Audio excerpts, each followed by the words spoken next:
Welcome back to the smartest year ever, our quest to become the world's greatest conversationalist. My name is Gordy, and this is day 2 of Word Origins Week, a full 5 days, or maybe I'll do more, but full 5 days of etymology, mystery, and linguistic lunacy. Today we're asking one of those deceptively simple questions. I enjoy these the most. Which came first, the color orange or the fruit orange? Like and subscribe if you haven't so you can keep up every single day. I do this every single day. First off, what is your guess?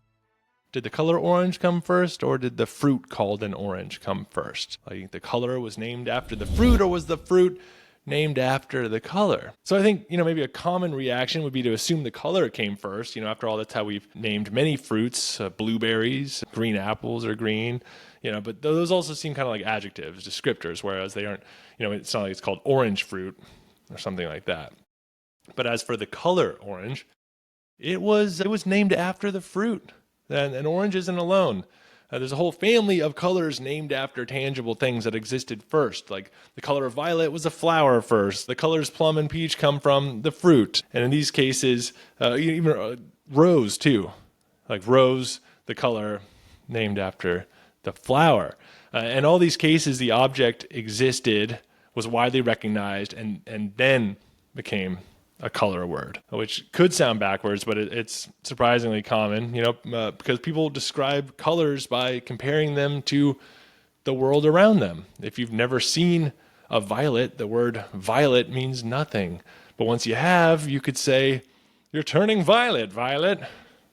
Willy Wonka with it. But for centuries, English had no distinctive word for the color we now call orange. Before the fruit was introduced, people just described it as yellow-red, or they used terms like saffron or gold or even reddish. So there's a reason why redheads aren't called orangeheads, even though most of their hair isn't actually red.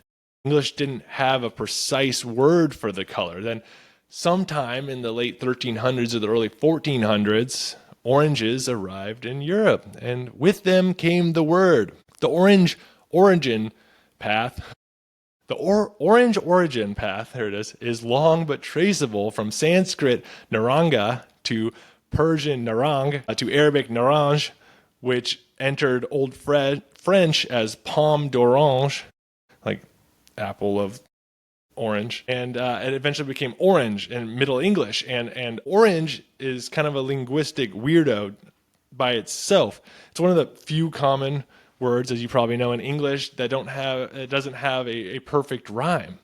Even the dictionary gets a little confused by the word. Orange is listed as both monosyllabic and disyllabic, depending on the speaker, the context, the location, their accent, all that. So it could be like, they could say it could be one syllable, like orange, orange, orange, or 2 syllables, orange.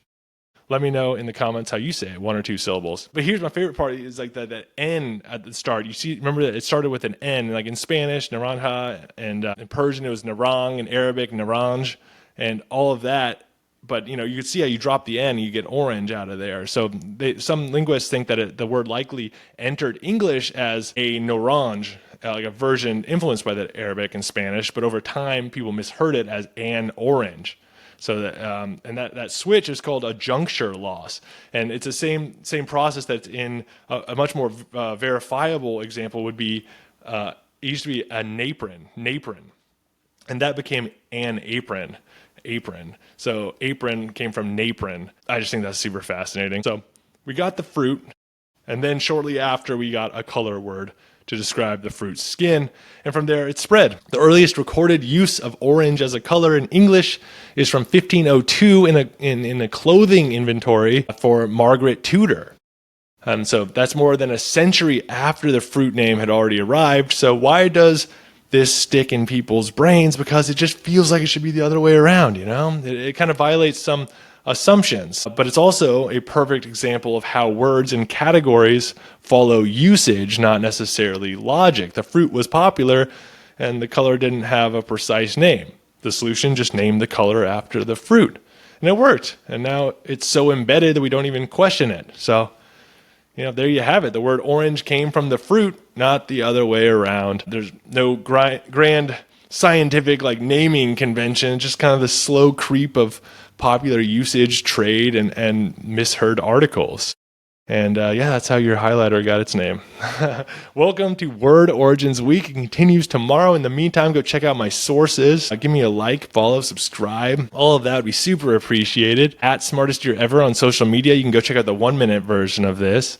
And in the meantime, stay curious and stay clever on our quest to become the world's greatest conversationalist. I will see you tomorrow in the Smartest Year Ever.